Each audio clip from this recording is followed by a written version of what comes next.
পুনৰ মধ্যাহ্ন ভোজনৰ ক্ষেত্ৰত অনিয়ম এইবাৰৰ স্থান গায়নগাঁও মধ্য ইংৰাজী বিদ্যালয়ত মধ্যাহ্ন ভোজনৰ ক্ষেত্ৰত অনিয়ম বিদ্যালয়খনৰ প্ৰধান শিক্ষকে নামাজৰ অজুহাত দেখুৱাই 11 বজাত বিদ্যালয় এৰি যোৱাৰ অভিযোগ सारे पैसे 12টা বাজে ওয়ান কালো থিলানি দেরি হওয়া তো কয়েকটা থয়ে দেও পরে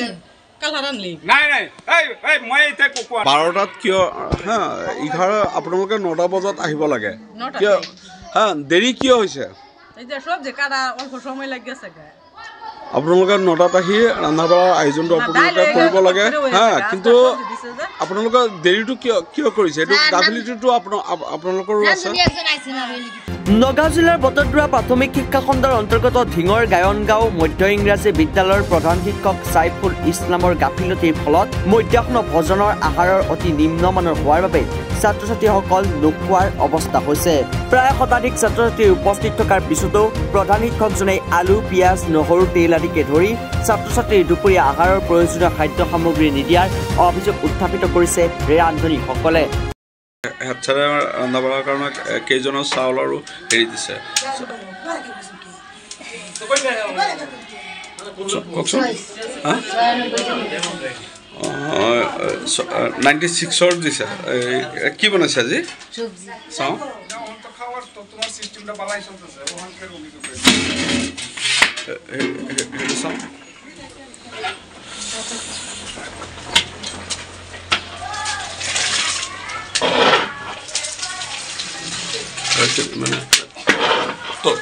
মানে আলু 1 কেজি মান হ'ব নেকি চাগে 1.5 কেজি মান হ'ব ন আৰু আৰু এই বেঙেনা দিছে বিলাহী দিছে এইখিনি 96ৰ হ্যাঁ ষ্টুডেণ্টক খুৱাব পাৰিব জানো কিন্তু নহ'ব আৰু কি দালি বনাইছে দালি বনোৱা নাই ইফালে প্ৰধান শিক্ষক সাইফুল ইছলামে নামাজৰ অজুহাত দেখুৱাই 11 বজাতে বিদ্যালয় এৰি ঘৰলৈ গুচি যায় এই অভিযোগ স্থানীয় ৰাইজ তথা বিদ্যালয় কৰ্তৃপক্ষৰ এই সন্দৰ্ভত এতিয়া বটদ্ৰা প্ৰাথমিক শিক্ষা খণ্ডৰ শিক্ষা বিষয়ে কি পদক্ষেপ ল'ব সেয়া হ'ব সময়ত লক্ষণীয় বিষয় কেইজনী দেৰিকে আহিছে তাৰ পিছত মই তাৰ পৰা আহি দেখিলো সিহঁতে ফাৰ্ষ্ট পিৰিয়ড গুচি গ'ল ছেকেণ্ড পিৰিয়ড আৰম্ভ হৈছে তেওঁলোকে সবজি মানে বাছি আছে তেতিয়া মই ক'লো যে এতিয়ালৈকে তোমালোকে সবজি বাছি আছা চাউল ইয়াতে পৰি আছে ভাতো হোৱা নাই ল'ৰা ছোৱালী খাব কেতিয়া তাৰ এইখিনি কৈ মই যেতিয়া গুচি গ'লো তাৰপিছত ফ'ৰগেট আহিছে ফ'ৰগেট আহি দেখিছে সিহঁতে আলুখিনি আঁতৰাই থৈ দিছে আঁতৰাই থৈ দিয়াৰ পিছত ফ'ৰগেটক মই তাক মোক গৈ কৈছে যে এইকেইজনীয়া আলুগুটিখিনি অলপ আঁতৰাই থৈ দিছে বোলে কিয় থৈ দিলে বোলে বেছি হৈ গৈছে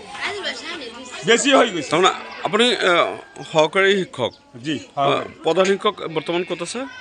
প্ৰধান শিক্ষক অলপ আগতে গুচি গ'ল জমা পৰিব ঘৰলৈ গুচি গ'ল নামাজৰ পিছত আকৌ নাহিব কিয় নাহে আপুনি এতিয়া কৈছে ঘৰ ক'ত মৰিয়ামাৰী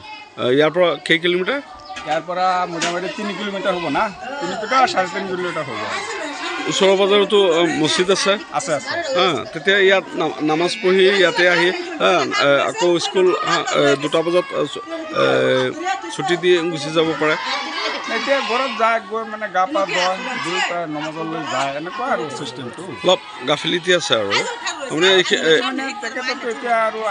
11 বজাত যদি স্কুলত আহি 11 বজাত গুচি যায় নামাজটোতো বাধা নাই নামাজ পঢ়িবই লাগিব ওচৰৰ পাজৰতো মছজিদ আছে আপোনালোকেতো পঢ়ি আকৌ আহি স্কুলত ক্লাছ কৰে আকৌ গুচি যাব কিন্তু তেখেত 11 বজাত কিয় যাব ব্যক্তিগত কথা এইটো মই ক'ব নোৱাৰিম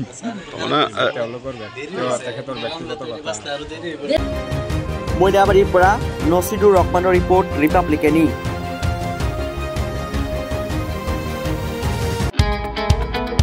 মহানগৰীত উৎকৃষ্ট হোটেল দ্য ভিলা আদৰ্শপুৰ বাৰ্লিন নম্বৰ 1 কাহিলীপাৰা সৰ্বশিক্ষা অভিযানৰ কাৰ্যালয়ৰ কাষতে হোটেল দ্য ভিলাত আছে উৎকৃষ্ট মানৰ সা-সুবিধা য'ত আছে আটক ধুনীয়া কোঠা লগতে পাব লাক্সাৰি সুইট আৰু ডিলাক্স ৰুম